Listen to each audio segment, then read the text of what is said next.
Hai sis, nak tanya-tanya boleh? Saya dah nampak awak tadi masuk kedai ni. Marisa kan? Cantiknya, boleh tak? Saya nak PA awak dah lari dah. Guys, boleh ke? Cahaya tadi tengah buat konten TikTok. Boleh tak masuk dalam TikTok nanti? Boleh. Guys, cantiknya sticking emas dia.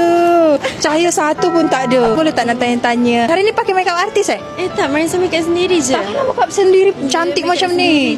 Boleh tak spill daripada foundation, blush on ataupun mascara dengan Marisa lipstick? pakai foundation Skintific. Baru nak bagi tahu, mesti ni foundation ribu-ribu kan? Tak, Skintific stick tu. Yang stick ni foundation.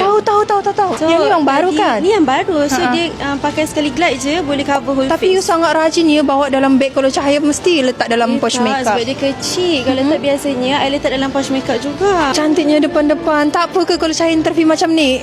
Nak interview Marisa pun mesti mahal kan? Rezeki Cahaya jumpa Marisa. Ada apa-apa lagi tak nak spill dekat follower saya? Apa lagi saya nak tahu? Tips cantik macam Marisa. Tips cantik kena happy-happy je. Okey lah, saya nak tanya.